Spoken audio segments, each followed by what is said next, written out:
জল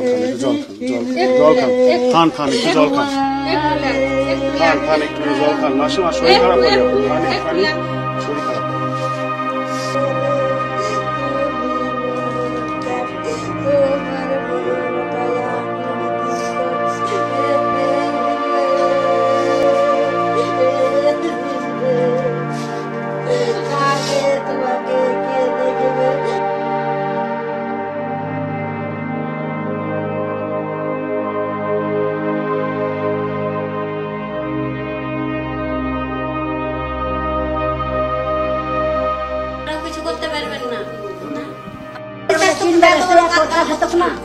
কেউ আসেনি, কেউ ফোন ধরে না, সব একবার কাজ হয়ে গেল, মাটার হয়ে গেল, তারপরে তখন সব ফোন করে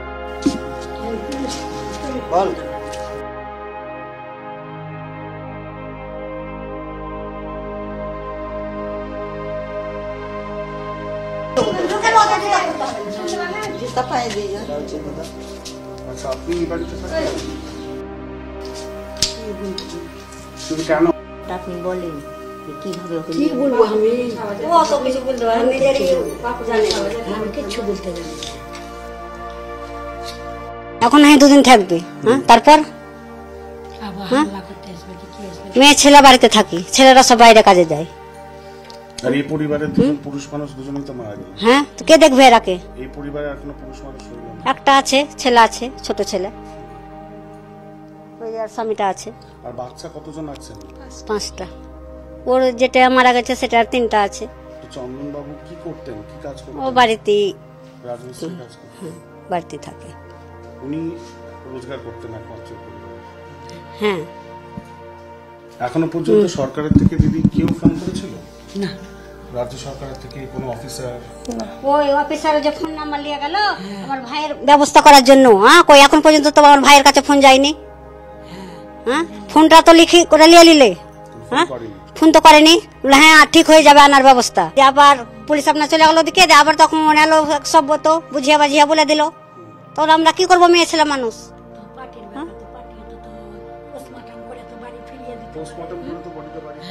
এখন পর্যন্ত হয়ে গেল না, 24 ঘন্টা হতে এসছে। কখন নিয়ে গেছে বডি? বডিটা কখন নিয়ে গেছে? 3টা।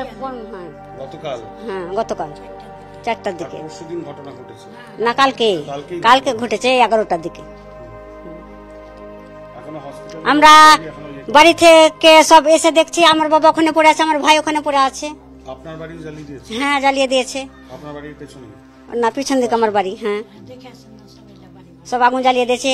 আমরা ছেলে মেয়ে ছিল, একটা বউ ছিল, বাচ্চা ছিল 2টা, লিয়ে ঘরে লিয়ে বসে আছি, কি করবো? ভয় বেরাতে পারি না, এই অবস্থা। কত লোক পুলিশকে ফোন করছি, কেউ আসে না। তো অন্যদিকে হয়েছে হই আল্লাহ শুনতে পাচ্ছি, এদিকে হয়েছে ওদিকে হয়েছে, কেউ আসে না। তো আপনার ভাই মারা গেলেন চন্দ্রবাবু, তিনি তো এমনিতে শান্তিপ্রিয় মানুষ ছিলেন, তার সাথে কারোর তো কোনো ঝামেলা ছিল না? না, ঝামেলা টামেলা এখানে কিছু নাই। আমরা এত বড়টা হয়ে গেলাম তাও আমরা কাউকে দেখিনি কিরকম হতে বংশ।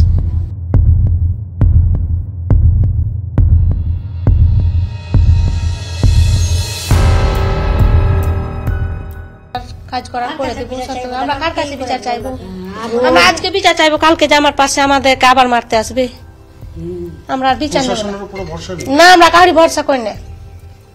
কই করলে কেমন করে ভরসাটা করবো বলেন, আপনারাই বলেন তো। ও যখন পাশে এসে দাঁড়াতে পারলে না, সে তো ঠিক কথা করেছিলেন। হ্যাঁ, করেছি, কিন্তু কোনো সাড়া পাননি। কিন্তু আপনার স্বামী, শ্বশুর মশাই, তারা তো এমনিতে শান্তিপ্রিয় ছিলেন, তারা এই পাড়াতে থাকতেন। কারোর সাথে কোনোদিনও কোনো ঝামেলা হয়েছে? এবং এই পাড়াতে আপনার তো প্রতিবেশীও রয়েছে, হতে পারে তারা অন্য ধর্মের, কিন্তু কোনোদিনও কি তাদের সাথে কোনো সমস্যা হয়েছে? মুর্শিদাবাদ হিংসার যে নগ্ন চিত্র এই মুহূর্তে আমাদের ক্যামেরাতে উঠে আসছে, সেটাই আপনাদের সামনে আমরা তুলে ধরবো আজ তাক বাংলার পর্দায়।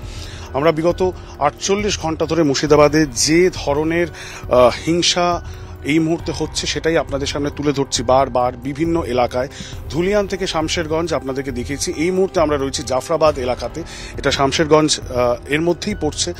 এবং গতকাল শুক্রবারের যে ঘটনা, সেই ঘটনা নিয়ে যখন পুরো মুর্শিদাবাদ এবং রাজ্য রাজনীতি উত্তপ্ত এবং বারবার প্রশাসনের ওপর প্রশ্ন আসছে, পুলিশের ওপর প্রশ্ন আসছে তারা কি ধরনের অ্যাকশন নিচ্ছিলেন, এই পুরো বিষয়টা হওয়ার মাঝখানেই গতকাল আবার মানে শনিবার একটি আক্রমণ সংঘটিত হয়। জাফরাবাদ এই যে গ্রাম, সেই গ্রামে আমরা এই মুহূর্তে রয়েছে হরগোবিন্দ দাস এবং চন্দন দাসের পরিবার এবং তাদের বাড়ির সামনে, এবং বাড়ি দেখলেই আপনারা বুঝতে পারবেন এই মুহূর্তে কি অবস্থা। হরগোবিন্দ দাস এবং চন্দন দাস তাদেরকে বাড়ি থেকে বের করে টেনে এনে কুপিয়ে খুন করার অভিযোগ রয়েছে। দেহ এখনো পোস্টমর্টম হয়ে পরিবারের কাছে ফেরেনি। পরিবারের লোক তারা কিন্তু এখনো শকের মধ্যে রয়েছেন। এবং বাড়ির বাইরের অবস্থাটা দেখুন, কিভাবে ইট মেরে পাটকেল মেরে আক্রমণ করা হয়, শাবল দিয়ে দা দিয়ে আক্রমণ করা হয়, দরজা ভেঙে ফেলা হয়। এই দরজার হাল আপনাদেরকে দেখাচ্ছি, দরজা ভেঙে কিন্তু বাড়ির মধ্যে প্রবেশ করা হয়। এবং যখন তারা আটকাবার চেষ্টা করেন, বাড়ির মধ্যে মহিলারা ছিলেন, শিশু বাচ্চারা ছিলেন, তারা যখন আটকাবার চেষ্টা করেন, প্রতিরোধের চেষ্টা হয়, তখন তাদেরকে টেনে হিঁচড়ে বাইরে নিয়ে আসা হয় এবং সেখানে কিন্তু কুপিয়ে তাদেরকে হত্যা করার অভিযোগ উঠেছে। এই যে গ্রাম জাফরাবাদ গ্রাম, এখানে যারা প্রতিবেশীরা রয়েছেন তাদের সাথে আমরা কথা বলে যেটা জানতে পারলাম যে এই গ্রামে কিন্তু শুধুমাত্র হিন্দু পরিবার নয়, যেমন কিছু হিন্দু পরিবার রয়েছে ঠিক তেমন মুসলমান পরিবারও রয়েছে। তারা একসাথে অনেক দশক অনেক বছর ধরে একসাথে রয়েছেন। এর আগে কোনোদিনও এরকম ধরনের ঘটনা দেখতে পাওয়া যায়নি এবং তারাও স্তম্ভিত, তারাও শকড। কারণ পরিবারের সাথে কথা বলে আমরা যেটা বুঝতে পারলাম যে যারা এসেছিলেন আক্রমণ করতে, আক্রমণ সারাতে সকাল 8টা সাড়ে 8টার সময়, তাদের পরিচিতি নিয়ে প্রশ্ন উঠেছে। তারা কারা, তারা কোথা থেকে এসেছেন সেই প্রশ্নের উত্তর কারোর কাছে নেই। কেউ বলছেন মুখ ঢেকে তারা এসেছিলেন, কিন্তু হাতে ধারালো অস্ত্র ছিল, লাঠি বাঁশ সেই সব নিয়ে তারা আক্রমণ করেছেন। এবং বলা হচ্ছে যে একেবারে চুজ করে করে যে হিন্দু বাড়িগুলি রয়েছে সেই হিন্দু বাড়িগুলির ওপর আক্রমণ চালানো হয়েছে এবং তার ফলস্বরূপ এই যে আক্রমণ হয়েছে সেই আক্রমণ স্বরূপ আপনারা দেখতে পাচ্ছেন কি বিশাল বিশাল পাথর এবং ইট রয়েছে, সেটা দিয়ে বাড়িটিকে ভাঙা হয় এবং দরজা ভেঙে তারা ঢুকে যান। এই জায়গার ছবিটা দেখাবার চেষ্টা করব। দেখুন গ্রিলের মধ্যে দিয়ে কিভাবে ইট ছোড়া হয়েছে, সেই ছবিটাও যদি দেখানো সম্ভব হয়। সুতরাং কি ধরনের আক্রমণ হয়েছিল বা কি ধরনের আক্রমণ সংগঠিত হয়েছিল সেটা স্পষ্ট হয়ে যাচ্ছে এই ছবি দেখেই। কিন্তু পরিবারের প্রশ্ন যে আজ পর্যন্ত এই এলাকাতে এখনো পর্যন্ত কোনোদিনও কোনো ঘটনা ঘটেনি। শান্ত একটি এলাকা যেখানে দুটো সম্প্রদায় যথেষ্ট শান্তির সাথে একসাথে সহাবস্থান করেছেন এত বছর ধরে, হঠাৎ কি এমন হলো এই ওয়াকফ বিলের বিরোধ প্রতিরোধ যাই বলুন না কেন সেটা এতটাই হিংসাত্মক হয়ে গেল তার আন্দোলন যে এইভাবে একটি গ্রামের মধ্যে কিছু মানুষ, কিছু দুষ্কৃতকারী তারা ঢুকে পড়লেন এবং একেবারে বেছে বেছে যে হিন্দু পরিবার তাদের উপর এই ধরনের আক্রমণ সংগঠিত করা হলো, যার ফলস্বরূপ মুর্শিদাবাদের এই ঘটনায় কিন্তু এখন দুজন মানুষের প্রাণহানি পর্যন্ত হলো।